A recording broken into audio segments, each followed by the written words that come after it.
નમસ્કાર, મારો ચૌહાણ દેગી સોમર લાઈવમાં દર્શક મિત્રોનું સ્વાગત છે। ગુજરાતભરમાં મોટા સમાચારથી લોકોમાં ફફડાટ મચી ગયો છે। ગુજરાતમાં NFSA કાર્ડ ધારકોમાં ઘણા શંકાસ્પદ રાશન કાર્ડ ધારકો છે જે વર્ષોથી ગરીબને આડે અનાજનો ગેરરીતે લાભ પાડી રહ્યા છે। જી એવા લોકો કોણ છે એની સંપૂર્ણ વિગત આપણે જાણવા માટે સૌપ્રથમ દેગી સોમર લાઈવ યુટ્યુબ ચેનલને સબસ્ક્રાઇબ કરી લેજો। એવા રાશન કાર્ડ ધારકો છે જે વર્ષોથી ગેરકાયદેસર અને ખોટી રીતે યોજનાઓનો લાભ પાડી રહ્યા છે। ગરીબ રેખામાં જીવતા લોકોની આડે આ અનાજ ખાઈ રહ્યા છે, આ અનાજને ગુમ કરી રહ્યા છે, આ અનાજને બહાર વેચી મારી રહ્યા છે। આવા ગેરકાયદેસર રાશન કાર્ડ ધારકો વિરુદ્ધમાં નેશનલ ફૂડ સિક્યોરિટી દ્વારા કાનૂની કાર્યવાહી કરવામાં આવી રહી છે અને આવા લોકોના ઘરે નોટિસ પણ ફટકારવામાં આવી રહી છે।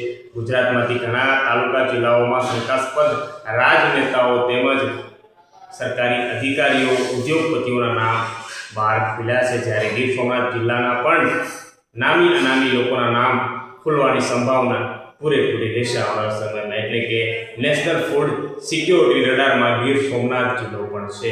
જ્યારે આ સંપૂર્ણ વિગત અને ઘટના બની રહી છે ત્યારે કેન્દ્રીય મંત્રી કુંવરજીભાઈ બાવળિયા દ્વારા પણ સ્ટેટમેન્ટ આવ્યું છે સામે। એમની પ્રતિક્રિયા આવી છે કે નિયમ મુજબ જે લોકોને 6 લાખથી પણ વધારે આવક હોય એ લોકો આ યોજનાનો લાભ ના લઈ શકે।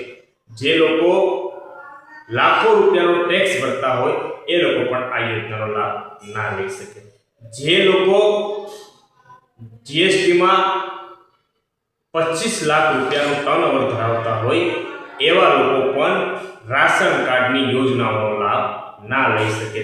ત્યારબાદ પણ આવા લોકો રાશન કાર્ડનો દુરુપયોગ કરી રહ્યા છે ત્યારે એમના વિરુદ્ધમાં ગુજરાતભરમાં નેશનલ ફૂડ સિક્યોરિટી એક્ટ હેઠળ પુરવઠા દ્વારા નોટિસ ફટકારવામાં આવી રહી છે અને આવા લોકોને વહેલી તકે જેલ ભેગા કરવાનો નિર્ણય કેન્દ્ર સરકાર દ્વારા લેવામાં આવ્યો છે। તો સંપૂર્ણ વિગત અને ઘટના આપને જો પસંદ આવી હોય, સારી લાગી હોય તો આપ the Gir Somnath live YouTube ચેનલના વિડીયોને લાઈક કરો, કમેન્ટમાં આપનો અભિપ્રાય આપો, શેર કરજો બધામાં અને સબસ્ક્રાઇબ કરી લેજો।